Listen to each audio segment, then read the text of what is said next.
Hi everyone, welcome to my first ever live book signing. Let's be honest, I'm one of the few people to ever do it. You can count them on one hand, but this is going to be a real hot thing, and I cannot tell you how thrilled I am to be with you to talk about Thomas Jefferson and the Tripoli Pirates. So you're on board right now, you've heard me talk about this, or you've heard other people say about livebooksigning.com, and now you're part of it. So Thomas Jefferson, the Tripoli Pirates. I'm here to tell you about the book, but I also am here to allow you the opportunity to make your own decision in order to buy the book yourself. So if I'm not coming to your city, I'm going to the Nixon Library, I'm going to the Reagan Ranch, I'll be going to Oklahoma, throughout Texas. I'm going to have 3 stops in, I'm actually going to even have 3 stops over in Florida. But if you're not able to do that, this is really like being next to me. I love this idea of this technology. Now, Thomas Jefferson, the Tripoli Pirates will open up on the New York Times list as number 3. And before I get into it and tell you about it, hold up some pictures about it, let me tell you where I'm coming from. I'm not really sure. I just got off the plane and I just hopped in the car and I came here.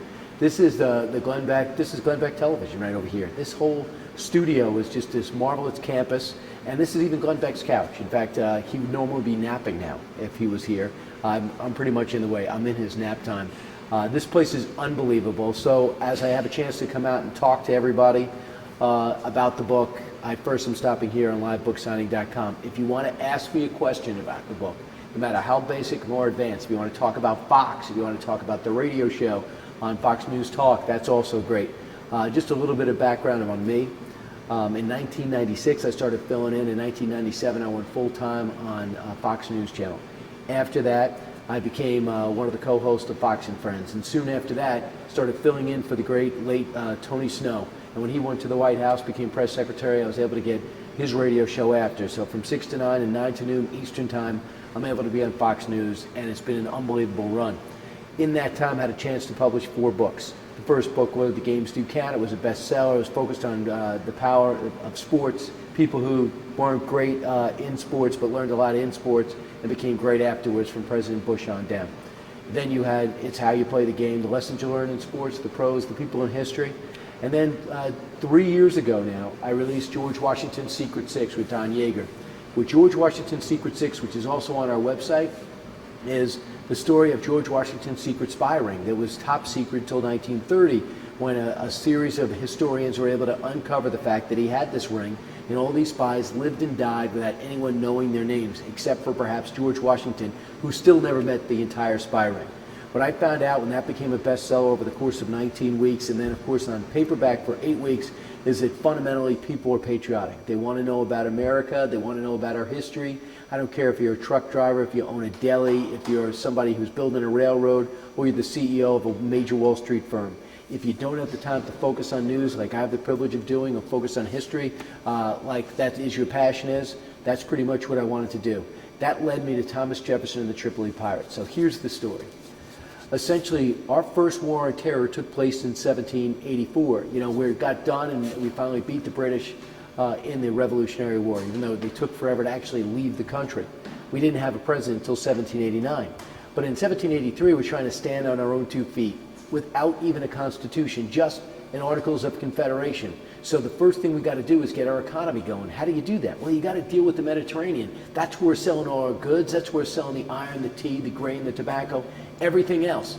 So to use the Mediterranean, we had to send merchant ships. Without a navy, those merchant ships were pretty naked to any type of unsavory behavior. Well, it turns out, when you talk about Morocco, who, by the way, was the first nation to recognize us, when you talk about Tunisia, when you talk about Algeria, when you talk about Tripoli, we now know as Libya, you had 4 pirate nations. They were run by Islamic extremists, and they used the Quran as an excuse to attack our ships and plunder our cargo, take it as their own, and then take our crew and not only imprison them, not only take them, but actually enslave them. So America's terrified. What are we going to do about it? We don't even have a president. We didn't understand who our enemy was. So realizing we're in trouble, it's time to dispatch some of the founding fathers. So who's overseas that could actually meet with an ambassador? Not really people set up in America yet. It's not really set up in Washington where you can just go knock on a door and go to an embassy. So they sent over John Adams. They said, John, do us a favor. Knock on the door to some of these Islamic countries, find out why they're taking our guys, find out what it's going to take to get them back, and find out what it's going to take to stop it. So John Adams went over and he found the ambassador to Tripoli. And he finds this guy and he comes out and he's a little different, a little eccentric. They can barely communicate. because John Adams, as he would say, is not a linguist. So he's got to try to figure out how to speak a little bit of Arabic, a little bit of Italian, and one thing leads to another. And it turns out that this Tripoli ambassador says, listen, you're not a Muslim, and because of that, we essentially are keeping the right, we're having the right to, I don't know, take you and as our own. And if something happens when we die in battle, when we take you, that's great because we go to paradise. Now I ask you, for someone who's passionate about history, that's been following the war on terror, that witnessed or experienced directly or indirectly, or an American, and you saw 9/11, do you need a further explanation? Do you need a further explanation on Islamic extremism and the rationale or irrational way in which they attack Christians, Jews, and anyone who, I don't know, is not a Muslim? So Thomas Jefferson was asked to go join John Adams after a series of meetings because they want everyone they can. Where is Thomas Jefferson? He's in France. And he is appalled. He can't believe our guys are being taken. So when he goes to meet with the ambassador, he finds out the ambassador, who seems amiable and someone we can comply with and come up with an agreement with, it turns out he wants an extraordinary amount of money, ransom, they call it tribute back then, to get our guys back, and for free passage on down. Now Adams can't believe the extreme nature of the person he's dealing with, the irrational way he's approaching it. So one of his quotes was, we can't fight these guys, we got to pay the check. Why? Because we can't fight them unless we want to fight them forever. Man, is he right. But Thomas Jefferson's listening, and he knows the world's watching. And even though he's known as a pacifist president later on when he takes over in 1801, and never really got a militia together to fight for the revolution and never lost that reputation as somebody who didn't want to take people on, he said, got to fight these guys. You know what's going to happen. We're going to set a price, whether it's $60,000 per country, which is astronomical back then, and they're going to want more money. And then they're going to want more gifts. And then they're going to start attacking our ships again. And we're going to end up from day one. And worse yet, the word's going to get out that America's a soft touch and is unwilling to fight for itself. Where's that American pride that threw off the cloak of the protection of the Royal Navy and of the British Empire in particular? Well, it was disappearing. It wasn't there. So America has to show some backbone. So Adams recommends we pay the money. And guess what we do? We pay the money. We work out individual deals with Algeria, Morocco, Tunisia, as well as Libya, then known as Tripoli, hence the name of the book, Thomas Jefferson and the Tripoli Pirates. And by the way, in a short time, I'm going to be taking your questions about me, about this book. So do you understand what I'm talking about here? And I think the reason why so many people have bought it, and we're very fortunate to have that happen, is because I'm telling you about a war on terror. But I'm not talking about al-Baghdadi, I'm not talking about bin Laden, or Zawahiri, or Zarqawi. I'm talking about Thomas Jefferson and the Carminales. The Carminales were the family that was in control of Tripoli, and they were abusing their own Muslim people, and life there was absolutely terrible. Can you imagine what it's like to be a woman and the torture that those people went under? I actually included in the book. One of the pages has a series of the different tortures they had. Wasn't it nice? They sketched them out in case they ran out of one or were doing one too many. I don't even know if you could zoom in there. But these are some of the tortures. It's just brutal. I don't know where human beings come up with that. I know it's a black and white picture, and I'm not quite sure if you could make that out. But I put this in the book to let you know, if you were enslaved and you weren't necessarily in prison, you were put to hard labor, if you decided that you wanted to run, you might be thrown onto a series of spikes. You might be thrown off a cliff. You might have a limb chopped off. You might have maybe your best friend murdered right in front of you. So there's a lot of reasons not to run away. Meanwhile, we had 3 ships and 3 crews who didn't know if they were going to die tomorrow. They'd been in prison, they'd been jailed and enslaved. You got the crew of the Dolphin, D-A-U-P-H-I-N, the crew of the Betsy, the crew of the Maria, they were all taken. And guess what happens? If you have a merchant ship and they're full of products, and they're trying to go through the Mediterranean by these countries, and you have this thing called an insurance company, how much you think you're charging this brand new country and their ships in order to send that cargo through? A lot of money. So all of a sudden, our economic deficit, which by the way we're still in now, it becomes really almost intractable. We got to get our products out. We got to get manufacturing through. We got to be able to import and export, and we got to be able to use a place that we have 1/6 of our entire economy, the market. We have to use the Mediterranean. We can't go around. That's where our business is. So what are we going to do? Well, Adams paid the money, and he had a navy. When Washington was asked, what do I do, Thomas Jefferson? You're my Secretary of State. Jefferson gave a comprehensive report in 1789. At which time, and I read these reports, and it's in the book, all avenues led towards, you got to fight him. But you know, George Washington wasn't convinced that he had the frigates necessary and the warships necessary to take them on. So he commissioned the building of warships. And at one time they went in and ended up signing some type of treaty, which was inequitable, with Tripoli to stop the attacks. But you know what happened. The attacks continued. Adams then has this great navy, but he thinks the French is his number one enemy. So he has this French quasi-war, and he focuses on them and continues to write the checks to those four nations. Well, when Jefferson takes over, he knows exactly what he's going to do. He didn't tell anybody he's going to do it. He didn't say, I'm running on this. But what he said is, I'm not writing any more checks. No one's getting any more money. So we knew it was going to happen. Tripoli was the first to declare war on us. Algiers would follow, and they later retract it. And we were at war with the country, but we didn't quite know it yet. So what Jefferson did, and he was quoted as saying this, he really felt even in 1784 that if we were on constant cruise was his frame of network. He said, if I took John Paul Jones, which is our naval hero who died actually before this the Barbary Wars could take place, if I took John Paul Jones and a few frigates, he believes we could have wiped out the entire Tripoli Navy. But we didn't have that. He passed away. He actually went to Russia to start working, and we had to train our brand new Navy. So we had a blockade.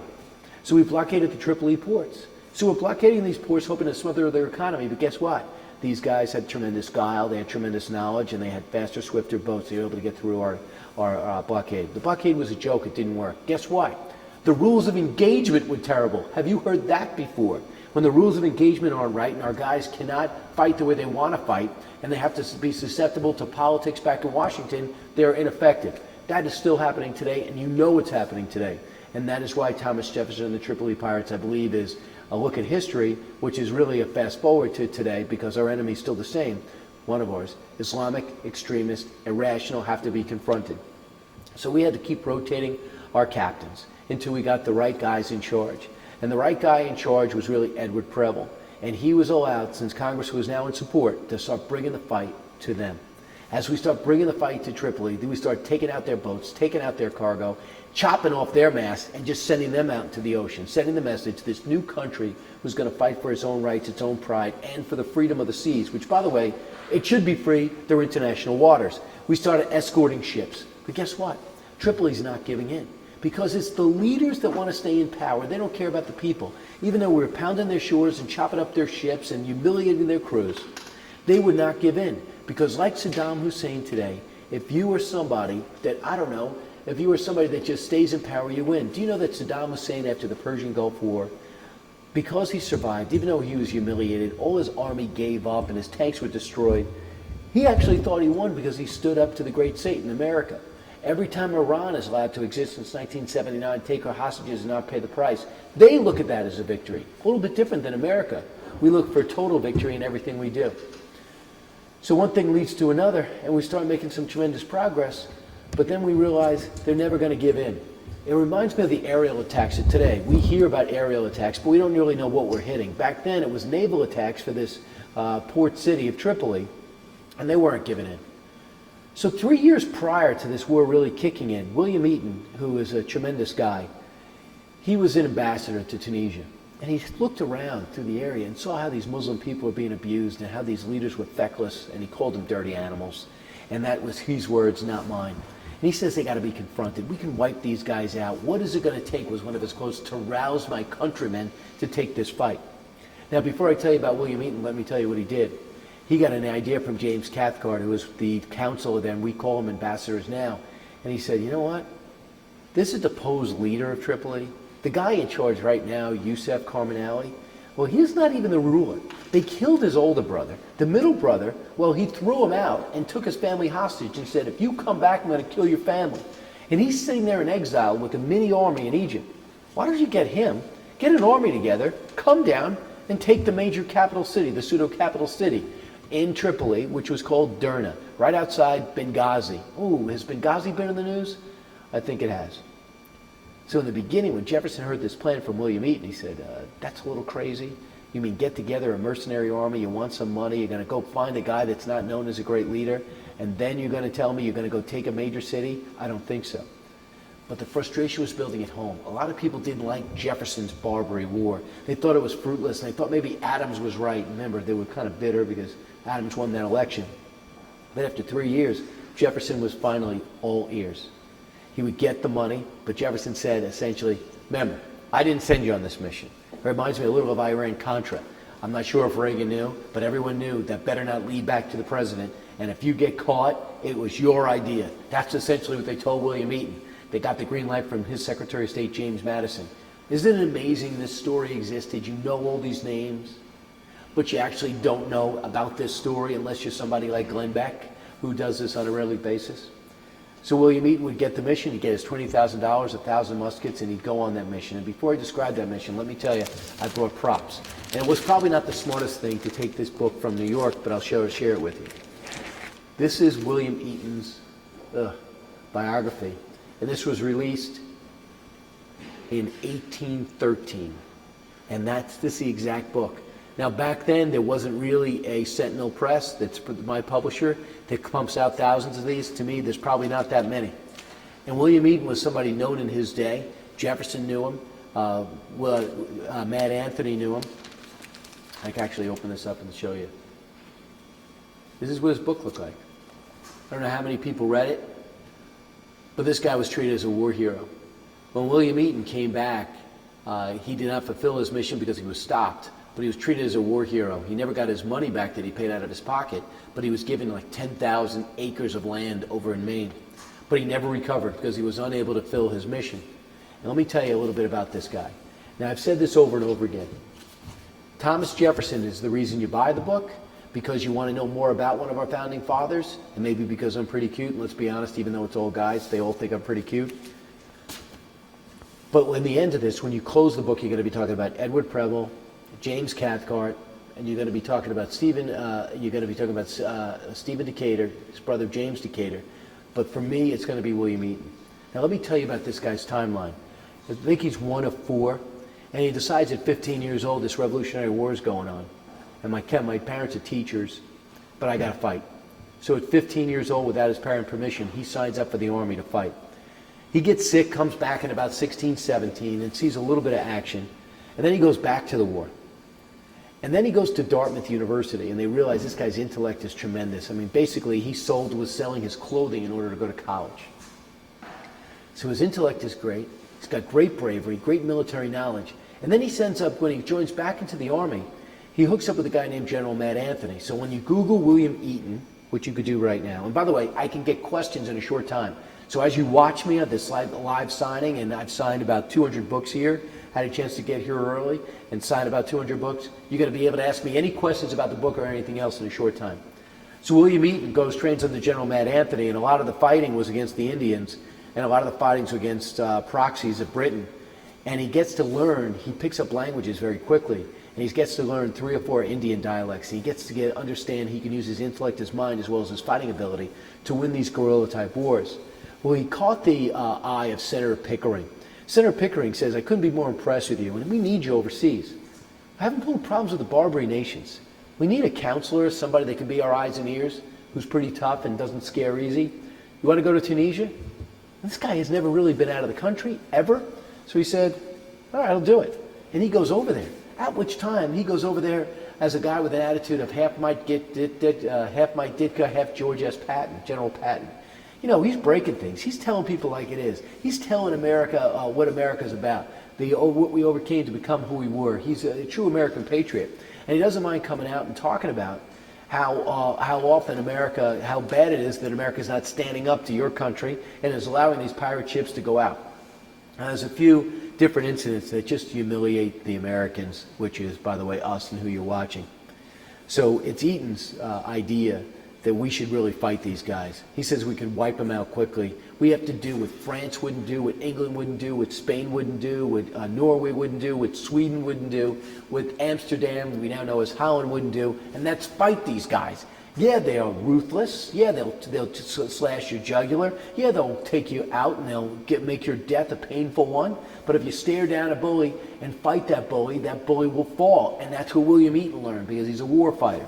But he's a counselor and a diplomat, and he's ticking everybody off. So we have a few of our ships come in and try to intimidate, and it kind of blows up. And I won't give away the whole book, but just look up William Bainbridge. He's pretty much a star-crossed leader. So in the end, when we start the fighting and we start oppressing, we start putting the pressure on, nothing's going.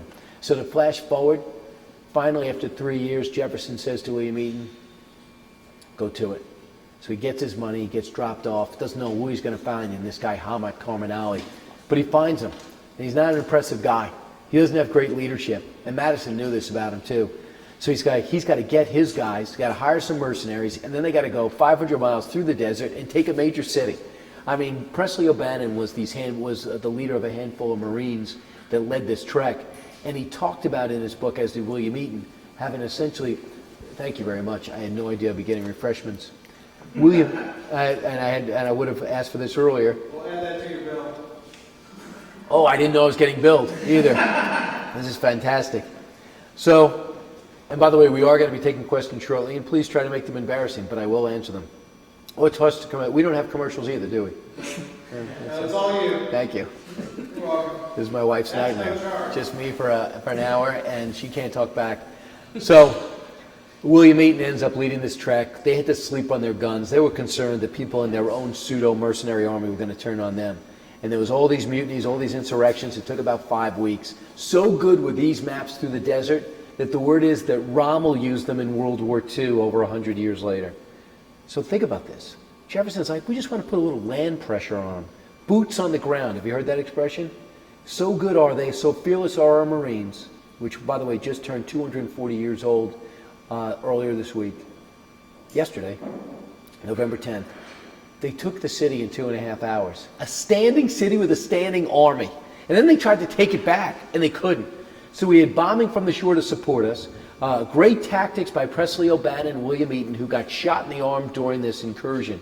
And then we take the city, we put up the flag. We took a major city. So Eaton's saying, okay, I'm going to tell the people they got some freedom. Does that sound familiar? And see how they handle it. We have no interest in being oppressing them. Of course, the governor ran for the hills and hung out. And we had to kind of smoke that guy out, and he did, and we threw him out. And then William Eaton, without even using American Marines, saw that these mercenaries and the people of Derna, then of Tripoli, now they'd be Libyans, were willing to stand up and fight for their freedom. So he can't wait. Taking Benghazi and taking Tripoli. Now, what was the story in Tripoli?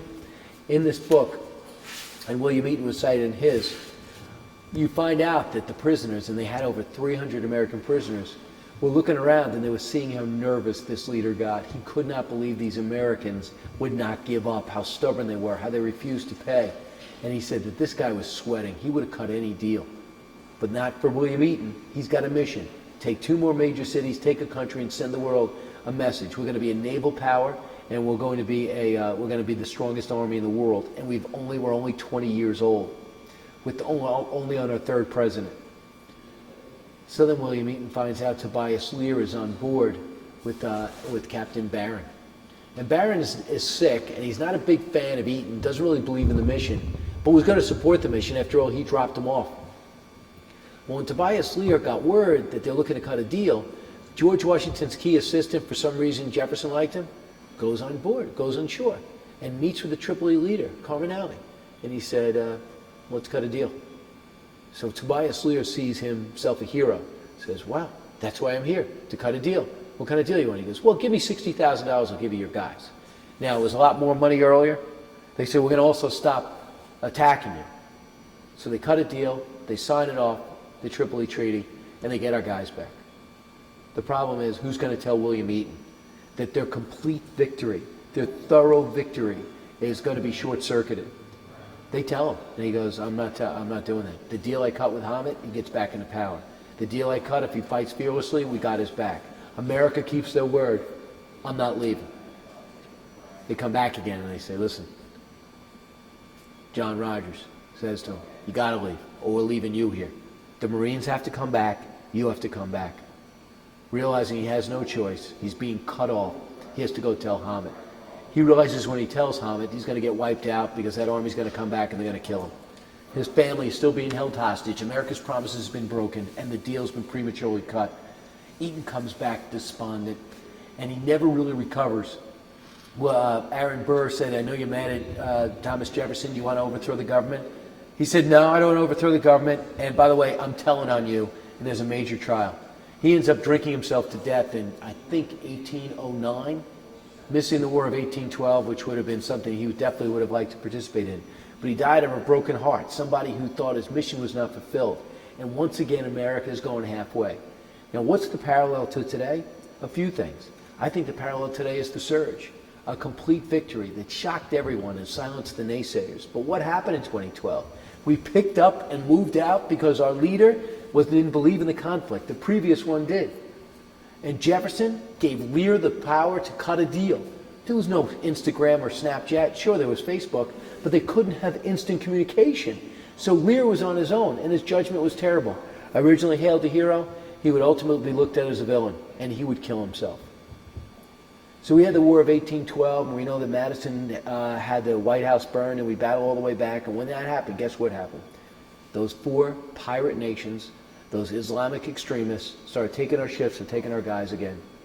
And when they started doing that, they know we're at war. And after we fought to a standstill with the British and served our notice that we're going to be a major military economic power throughout the world, which we still are experiencing today, we went and finished the job. So I finish up in the book on Thomas Jefferson, the Tripoli Pirates, with this story. James Madison, who was the Secretary of State then, said, okay, while you guys are still in your uniforms and you just had these miraculous naval victories against the mighty British, go over there. So we sent 30 ships led by Steve Decatur, starting in Morocco, then Algiers, then Tunisia, and then Tripoli. And we said, give us our guys back, give us our ships back, and you pay us for the inconvenience. One by one, we worked our way down. And in the end, we did something else that's typical American. We told them, you let everybody's prisoners go, and you better stop with all this. They were all freed, and it led to some pretty impressive work around the world. And some of those quotes I want to share with you, and I pulled off. And normally, I have an assistant here, but I had to make a personnel change. And, all right, I don't have an assistant. I'm just trying to impress Glenn Beck, because after all, he did leave me his couch.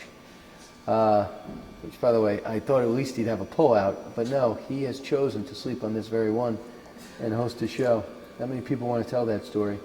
But we had a Pope, Pius VI, and a lot of you think to yourself, here it is in 1801, and every Pope is called Pius. There's been four previous ones. It's not like Pius is a popular name to me. But there's been four previous ones. So this is post-Pius IV, rather. And he says this. So you just don't think I'm pro-American and I'm red, white, and blue, but I am. He says this of Stephen Decatur, quote, the American commander, with a small force in a short space of time, has done more for the cause of Christianity than the most powerful nations of Christendom have done for ages. So do you see what's happening? And you see why I wrote the book? This is a little-known story that means so much. It's our first war on terror, and we're sending notice to the world that it's not about us. It's about what's right. Yeah, we're going to fight for what's in our interest. We're going to fight for our people, and if you take our people, we're going to fight to get them back. We care about humanity. We'll never subscribe to your philosophy. And I'm not saying we're a country without Muslims, but we're a country. We are a country right now who stands up for the freedom of religion, which we were still working through at the time. So we did the right thing, we served notice, and after fighting to a standstill with Britain in the 1812, we now had a friend, and now when Britain and France fought, we could stay out of it, we could also protect ourselves. There's also another message that was shown.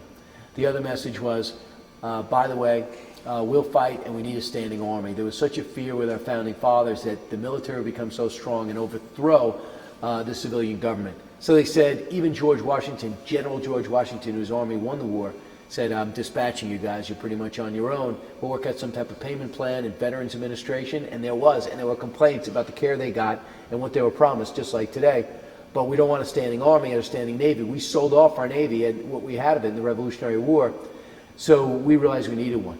And it would get too low, and we would not, this is another lesson of the past, the numbers would get too low, and they wouldn't be underfinanced, and wouldn't have cutting-edge technology to push it forward with tanks and weapons and air power. We'd have to do it once challenged, once the war started, and we'd have to make a series of adjustments through battle plan adjustments during a war, but we seem to always, in the end, get it right. So we're serving notice that we do have to be able to protect ourselves because we had a fear of Native Americans who were not too pleased that we were expanding westward and southern and into the south. And we also had this fear that some of the foreign power was looking to come in and assert itself. While Spain was losing influence and while France was losing influence, England was reluctantly saying, we'd rather be a friend of yours than an enemy. And then these 13 colonies, which would turn into 26 colonies, began to feel like a country and have a responsibility towards the central government, along with keeping states independent. I think that you had a situation where America was really coming into its own at the time, and an army would be necessary, whether it's the Mexican War, World War I, World War II, and what happened. Now, here it is livebooksigning.com. I got 200 books here to mail out. You're ordering them, and I appreciate it. I do have some news for you. We just got word before we took to the show that next week the New York Times came out with a list, and being that this book is only out a week, we have made enough noise, and you've responded to the point where you are the number 3 on the New York Times list, behind Bill O'Reilly and the woman from King of Queens who decided to leave Scientology. Evidently, I don't know why it took so long, but it was so tough and so unique. It's a good book. I'm not putting her down. I'm a little surprised. So Scientology loses a famous person. She writes a book. She's number 1. But this is about America, and we're only gaining. Now, do we have any questions? Yeah, we do. We have one from Jerry, and we're actually going to give him a call. He asked, what events of this period inspired your interest to write this book? So, I don't know if you heard that, but he said the question is, what events... this time period inspired your interest to write this book? Well, I think it was the fact that the Barbary Wars are Islamic extremists, and it's our first war on terror, and I appreciate the call. And when you have a war on terror that's existing today, when you have a conversation on... When I watched the debates last night, how long were they talking about ISIS? What if I told you the ISIS of the day were the Islamic extremists located in Tripoli and the pirates of their day? And what if I told you a founding father was involved and he had to make the same decision as Bill Clinton, George Bush, and Barack Obama? The same thing as John Adams, George Washington. And you see some fine men who made decisions, but in this case, and Thomas Jefferson didn't do everything right, but in this case, it's Jefferson that seemed to get it right. We're going to surprise call Jerry. Okay. The guy that asked that question. We're throwing him on speakerphone here. Have you gotten in touch with him? Yeah, he's ready for your call. Okay. So you just have to hold it close up to your mic, but it's Okay. Jerry. And the microphone's on the bottom of the phone. Okay, that makes sense. Hello. Hey Jerry, it's Brian Kilmeade. We're on livebooksigning.com. I got your question. I appreciate it. Thanks. You're welcome. So what prompted you to ask the question? Did you not know where this is grounded in? Were you familiar with the Tripoli pirates and the challenge of Jefferson? Years ago I read about it, but not really, to the extent that you're explaining it on your live broadcast. Yeah. So I had a chance to bring it to light. And listen, there's a lot more details. I could have really bored you. I mean, we had naval maneuvers and the reaction. We have ship logs that go on and on and on. And there are books out there about this. But for me, I kept getting lost in them because I'm not a naval commander. I don't have an Annapolis background. I didn't even go to Kings Point. So I was able to put it in a way that I think the everyman could understand it. And hopefully you'll find the same thing. I appreciate your call. Did I officially answer your question? Yes. All right. Yeah, I read your previous book, Washington Spies, and I thought it was really well done. Do you have any idea if there's ever going to be like a miniseries on the Pirates of Tripoli? Yeah, I mean, that's what we're hoping for. I mean, for the most part, I do TV, lucky enough to do news, I do magazine shows, but I don't have a huge movie background. But with George Washington's Secret Six, there was a lot of interest in making a movie, and out comes this TV series on AMC called Turn, from a book that was written, I think, in 1998. And I'll give you a call back. Yeah, you can watch online. Thanks so much for the call. And that kind of stopped me from doing the series because they felt as though the series was being done. And the worst thing happened. It wasn't highly rated, it wasn't lowly rated, it was right in between. They brought it back for a second season. And as great as Alexander Rose's book was on the George Washington Spies, I really felt as though with the series they made it too much like a drama, and there's a lot of people there who I don't think were accurately portrayed. And if I was to do something, and I know it can't be a documentary, it would have to be accurate. So if you want to add a character, if you want to move it along, if you want to add a lot of love interest, I'm not an expert in that area, that's fine. But if you actually want to take a character and show him vacillating, or a character who had no courage, or character, and show him with it, I think I have a problem with that. So what I'd love to do a TV series or a major movie with Thomas Jefferson, the Tripoli Pirates, I'd love to get the right partner and bring it forward. The paperback's out next year, so I hopefully, if this is successful enough, we'll get the right people involved and we'll go do the movie. I know one thing for sure, I will not be in it because I can't act. We got another question here. Did you really sign every one of those books? You guys are my witness. Did I sign every one of these books? Look at this. Absolutely did. Can anyone mimic this signature, ladies and gentlemen? Get it up. There you go. Yeah. So here it is. Here's something else I did, which means it's not going to be a rarity. But since George Washington's Secret Six did so well, I mean, not Glenn Beck's numbers, but it did very well and surprised everyone. I did this book with Don Yeager. They had me, Barnes & Noble's made a huge investment. They had me sign 30,000 books. I started in June and I finished August 20th. And each one of them I signed. And a lot of people say, you know, can you have somebody else do it? No, that's pretty much the point, is not to do that and not to do a stamp. I have no problem doing it. With this book, I have a blue-collar work ethic, and to me that gives me an attitude of, instead of just sending it out there and hoping you buy, it makes me feel like I'm hands-on and I have a stake in it. And also in Barnes & Noble's, which I'm pretty sure is a pretty formidable bookstore, invest that type of money in it. The least I could do is have 12 boxes, 6 to my office, 6 to my home, sent to the house, and just sit there. I also did something else. I went to the post office and I said, what do you use to get through these papers? Because what happens is I signed this page in the book and they sewed it in. So I go, what do you use? And they gave me their secret. It's this little wax thing. So I had this little wax thing at my house, and I would sign it and page it, sign it and page it. And I'm bringing you inside book signing on alivebooksigning.com. So this is barely a verb, book signing. I mean, it's barely an action word. But I just bring you inside in case you ever have to sign 30,000 books or do anything in a bulk number. That's pretty much what you do. All right? Got another question here. How long did it take to write this book? This took 3.5 years to go over it. But I think what I like to do, when it was probably the most appreciative for, we had 2 historians, and we were able to tap into a lot of great people at the Jefferson Library, at the Marine University, and the Marine Museum. Nobody was more helpful than Jim Sofka. Jim Sofka, when I called up, you know, I work at Fox, so everybody sees Larry Sabato at the University of Virginia, which, by the way, was founded by Thomas Jefferson. Before I got this idea, I got this idea, it was thrown at me. I researched it for about 6 months, read everything that was out there, and then I called Dr. Larry Sabato, and I said, if I was to do a book with Don Yeager, he knows Don, if I was to do this book, is there a market for it? Do you feel like this is plowed ground? When you Jefferson historians get around with each other, do you feel as though this is a period of time that's been overdone? And he says, just the opposite. And he indicated, I wish I'd thought of it. And there's one guy I would recommend you talk to, and he used to be a colleague of mine at the University of Virginia, is Jim Sofka.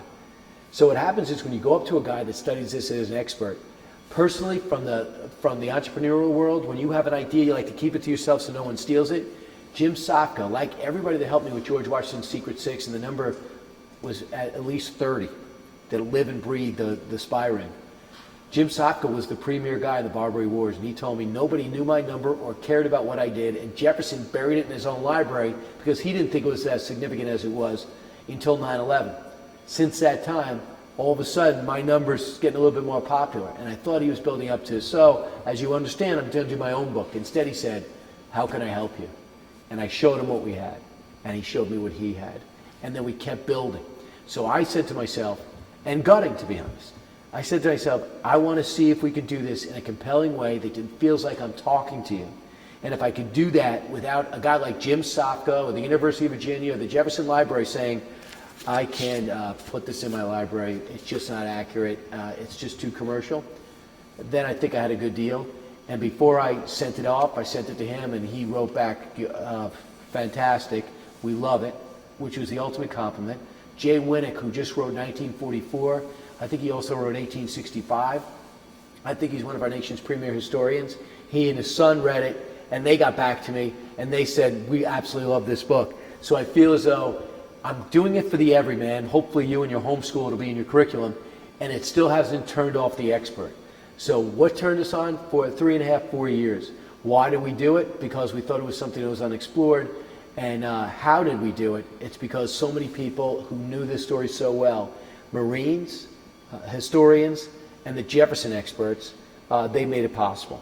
So if this book is successful, and so far at least it's had at least one good week, and hopefully it won't fall off a cliff, it's because of all these people. And I mentioned them all in the book. Kind of a follow-up question to that. Someone asked, can you give background to the co-writer to write this book? Don Yeager and his staff with Tiffany Brooks. Don Yeager is a Sports Illustrated editor, and he wrote the book Pros and Cons with Jeff Benedict. in the 90s. I used to be a sports guy. And I interviewed him because Pros and Cons looked at all the criminals in the NFL that you don't know anything about, because it's the problem we were experiencing lately, because charges never get pressed. So he did a whole expose and took on the NFL about all these guys that have these problems, domestic abuse issues and drug issues and drunk driving arrests and drug arrests, but they never actually get pressed. The charges never get pressed because whether it's intimidation or people just give him a pass. That's when I first met Don. Then he writes all these Sports Illustrated. He did the lacrosse scandal. And when he came through, he said to me, Brian, you've done 2 sports books, and I want to do a third. And I said, I'm not interested in doing the third. I said, I'm interested in doing this book, George Washington's Secret Six, but there's been books on it already. I'd rather make it a movie. And he said, I'd like to read about it. I've never done American history or news, but I have a passion for it. He took all my notes home, and he came back and he said, I think we could do it better. Let's pursue this like we would a story that you'd put on Fox. So we took a year and investigated it, and we said, we're not going to just tell the story, we're going to move the story forward by going through some of the spies' personal daily planners and going to the people that knew him well and their relatives and relations. And we found more information, and we brought the book forward. So we said, if we could do the same thing with this book, do you think we have another book in us? Well, after the publisher saw the success of the other, they said, you guys got to do it again. So together, even though he's in Jacksonville, I'm in New York, and Tiffany Brooks, one of his key writers, that was her husband got stationed at out in San Diego at Camp Pendleton, 3,000 miles away. We were still able to get together, FaceTime, right back and forth with also a historian that Sentinel helped us. We were able to pretty much put this together rapidly. And the way the piece goes together, it's the way we do it. You might feel differently. We don't get up in the morning and say, let's write a book. This is what we say. Write a summary, break it up into chapters, give it to the editor. The editor says, you don't need this many chapters. Yeah, I like this chapter. Let's do this. Let's see how we're going to end. And then we summarize each chapter. And then we start blowing up the chapters. And you got chapter 1, I got chapter 2, you got chapter 3. Then we go over each other's, we go back and forth, and we give it to the editor. And then by the time it's done, which was kind of, we were behind the 8 ball, because I was promoting the paperback too, it was March and May. And by the time we had to really rewrite and get a final transcript and manuscript in, it was June. And the busiest time was this June and July. And we finally got it done at the end of July. We got our final galleys in the middle of August. Got the first hardcover the middle of September. And that's where we're at today. Another question that we had come in, which kind of follows up to that, is what will your next book be about? I'm going to write about Glenn Beck in a way in which he will never find out about, because we're going to keep it our secret on livebooksigning.com. I am going to do the expose because a lot of people think there's no controversy with Glenn Beck, and I think they're wrong. I think if you dig deep, okay, ask him. That would be my way of digging, and just tape it. I'll be able to do the untold story that Glenn Beck's afraid to tell. Wait a second, he tells everything. I'm going to need another topic.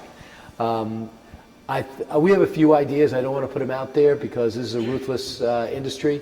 I also fantasize about not writing another book and getting to know my family again, and not going to bed every night saying, should I have done more while preparing for the radio show, the TV show, and other things. And every time I think about complaining, I think about Glenn Beck, who's running this huge studio, this huge network, while writing books and thinking.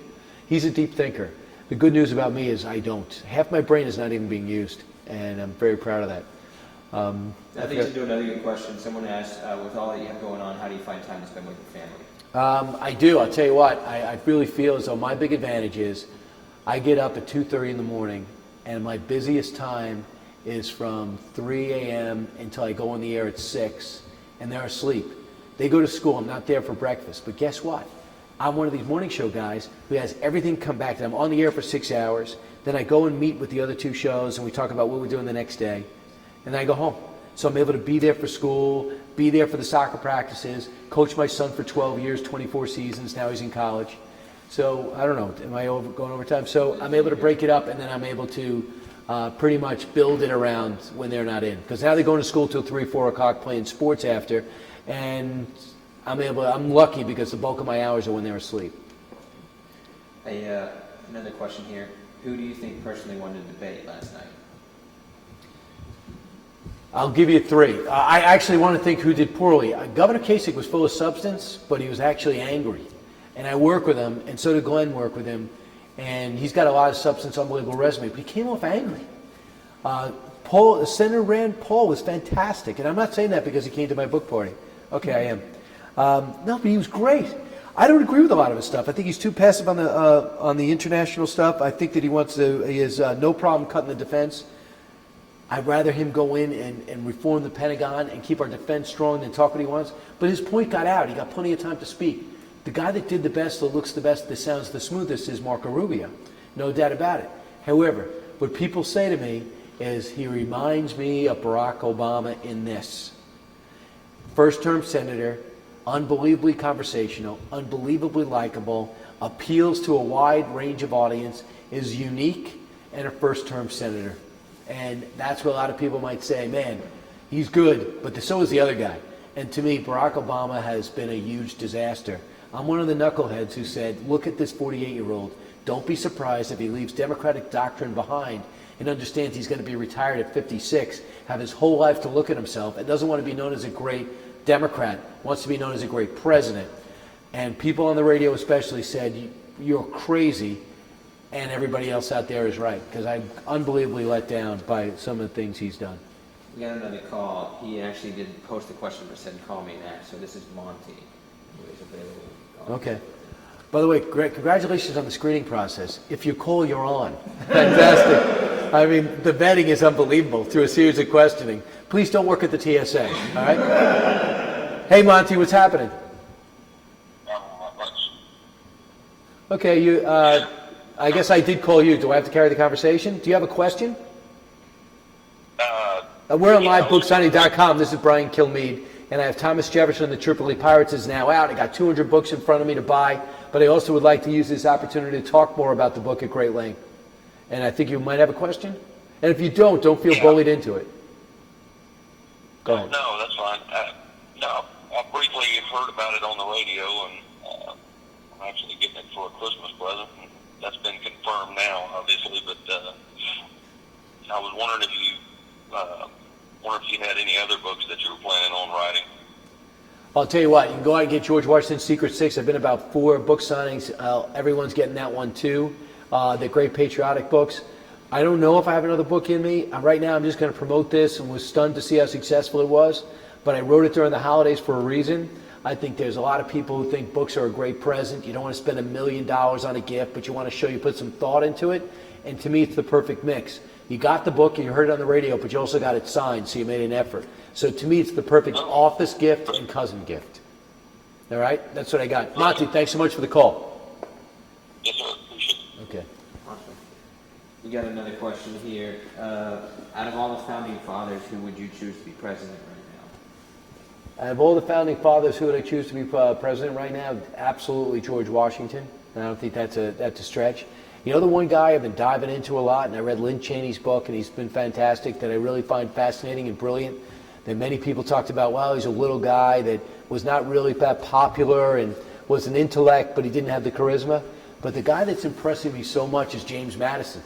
And, you know, to take on the British, to battle back like he did, to have the White House burned, be alone on a horse, a sickly guy with epilepsy, and was able to overcome all that, rally a country, rally an army, rally a navy, and take back that country. I think Madison might be number 2. Cool. Another question here. What was the most surprising historical fact that you uncovered in your research? The most surprising historical fact. That's a great question. I think it was, I never knew the extent to which the Marines, the Marine hymn. You know, the Marine hymn is from the halls of Montezuma to the shores of Tripoli. And even though I should have known this in grade school, shores of Tripoli, I'm like, okay, you must have fought over there. It took me a while to understand that this is it, the shores of Tripoli. That Presley O'Bannon is the legendary Marine who I brought up and would read leads into, and then as we celebrate on Fox and Friends, the 200 plus, the 210th, the 220th, and 30th and 40th birthday of the Marines, I think the most impressive historical fact is the fact that the Marines really cut their teeth and made their world-renowned reputation in this war in particular. And the fact is, I also didn't know, the Marines were looked at disciplinarians on ships. The reason why you put Marines on ships, because during those boring days in the blockade, the officers were a little concerned that they might be overthrown, because the guys are getting a little stir crazy, there's no women around. So what do? you get some big badass Marines and you have them patrol. And you let them know that they had a prison on ship, and if you acted up, there's going to be hell to pay. So not only were they keeping discipline with their own Americans, I find out the more you read that these guys were also fearless fighters. Here's another fact that I found out, which a lot of Marines say it's not true, but I'll tell you. I was on board the USS Constitution, and if you want to see a shoot, to give you an idea of what it was like on the ship, to get ready for this story, and you get it on BrianKilmeade.com, I went to the USS Constitution. Why did I do that? It was one of the actual ships that was in this war. It had this unbelievably thick sandwich oak on it. It has copper bottoms, and it was called Old Ironsides because of the success it had in War of 1812, but first in the Barbary Wars, and Stephen Decatur was in charge, and Edward Preble had it for a while. And in the second deck was about 5'5". So back then people were shorter, but Marines were bigger. And a lot of times they had these beams coming down, and they would walk in to these beams when they were walking quick, and they would jar their heads. Hence the term jarheads. Now, as I said that in the USS Constitution, a lot of Marines were writing and saying, that's not how it happened. Others said, absolutely. All I could tell you is, I was sitting right next to a historian who told me that. And I don't think historians are great people, but they're not usually known for their practical jokes. So I pretty much took them verbatim and on their word. So that's a minor historical fact I did not know about. I also didn't know Marines were the security force on these ships. And I also didn't know that when Presley O'Bannon took the city of Derna, he got from Hamid, a Muslim, a special sword. That sword had a curl on the end. That sword is now in the Marine Museum, and I took pictures of it. You can't use it in the book because of the reflection of the glass. And I didn't have the Glenn Beck pull to get that glass open, so I was unable to use it. But now that every Marine, by the way, they have to buy it, has a sword in their dress uniforms that is the Malamuk, which was a type of ethnic culture back then, the Malamuk sword that was given to them by a Muslim leader, Hamid, because of Presley O'Bannon's valor, which he's demonstrated. And so impressed were the Marines for that great battle, they still are represented with that sword today. So we've got 8 minutes left. We have one last question here from Ryan. What lessons can we learn from this period in history that apply to our world today? Everything. And I think the reason why the book is selling so well is because I'm not just giving this to patriotic, giving you a great American story to great American patriots. I think I'm giving a story about our first war on terror. Islamic extremists who take on America and Western powers, and in it they use their doctrine, and they make some statements using the Quran as their crutch, essentially saying what guys like John Adams found out, guys like Thomas Jefferson found out, Benjamin Franklin found out, that the Quran was used as an excuse, although they might have been sincere, might not, as a reason to attack what they call infidels. Have you heard that term before? Well, good. This is what the ambassador to Tripoli told John Adams when they were negotiating some type of price that would allow us to use the Mediterranean and basically pay extortion, which they called in tributes. Abdul Rahman was his name. Tripoli's bellicosity toward the United States, it was written, was founded on the laws of the Prophet, that it was written in the Quran that all nations who should not have acknowledged their authority were sinners. That would be us. That it was their right and duty to make war upon them whenever they could be found. That would be them. The war upon them, that would be us. And to make slaves of all of them they can take as prisoners. That would be us. And that every Muslim we call him now, that it should be slain in battle was sure to go to paradise. We know about that, don't we? Suicide bombers, that's where they think they're going. I guess the later edition were the virgins. It was, to be sure, a selective presentation to the Quran, Jefferson said, but not one meant to invite discussion. So here we are negotiating with them, and this is what they're saying. Oh, why are we doing this? Oh, it's the Quran, it says it, so pay up. That prompted, I think it was Richard O'Brien, who was an ambassador and was a prisoner back then. He would later come back as an ambassador. By the way, if you imprison me, I'm not going to come back and work in that prison. I give this guy so much credit. He goes back, he was in prison for 12 years, and then goes back as the counselor, 10th ambassador. He said, Islam is their religion, but money is their God. So he saw through it. And as you watch this, I say this. Muslims aren't an enemy of Americans. Islamic extremists are an enemy of Muslims, of the Quran, and of Americans. That is their choice. That's what they choose to do. That is their mission statement. And if you want to know why the book is selling well, why you seem to like it, a lot of it's because I'm cute and I have dimples. I'll give you that. Number two is because I could tell you in today's headlines, on yesterday's debate, was the same issue. And I'd love to see the one person who would stand up on the stage and say, I will follow the lead of Thomas Jefferson and not of John Adams. I will take on our enemy, and I will finish him off like James Madison. But I will take him on because the world needs to know America will stand up and fight. It's a message sent to other people. Now I'm going to tell you about this quick incident. Do we have enough time? We have, what? 4 minutes. 4 minutes. It's a quick incident. We got our fleet, we're doing really well. And we're starting to have a lot of success led by Edward Preble. And then William Bainbridge has this huge ship. It might be the best in the fleet. It's brand new. It's called the USS Philadelphia. And he's chasing one of the Tripoli pirate ships. He's getting too close to shore and he hits a sandbar or some type of turbulence at the bottom. His ship is stuck. They're panicking because no one can get close enough to shore to help him. They can't signal. They can't call. There's no 911. There's no chopper to save him. So they throw all the cannons and everything over the top. They're trying to lift the boat up and get rid of the weight. Finally, the Tripoli Corsairs come up. They realize they got a sitting duck. They strip these guys. They take 303 prisoners, and they stay in prison for over 3 years. A brutal prison. They're enslaved. The officers get slightly better, but they're still in prison, and these guys are enslaved. The USS Philadelphia is taken, and it's going to be refitted, and it's going to be a lethal fighting force against our ships and anybody else's ships in the area. What a disaster. When word gets back to America, and it took a while, they're saying to themselves, Jefferson, stop this war. You are going to lose. Don't tell me about Edward Preble's success. This is a huge failure. This is an embarrassment. So realizing this, Preble had to get that ship back or he had to blow it up. So he tells Stephen Decatur, get you guys together, get 70 guys. Get your so-called Navy SEALs of the day. Go get that ship back. If you can't get it back, blow it up. So in the dead of night, they go in with three small ships, like a church mouse. They board those ships. They're dressed as people who are indigenous to the area. They kill 23 of them. They take the ship and they blow it up. And in this book, I have one of the pictures of the USS Philadelphia on fire. And it is such a daring escapade. Admiral Nelson, who was the premier commander of his day, say this is the most daring mission of his day. That's what the Americans have pulled off. The world looks back and say, yeah, it's a little embarrassing. Here it is. It's a little embarrassing that the U.S. Philadelphia got captured, but it is amazing that your special operation, as we would call it today, was able to pull off this daring expedition. By the way, they had no practice. You couldn't go to Las Vegas and drill.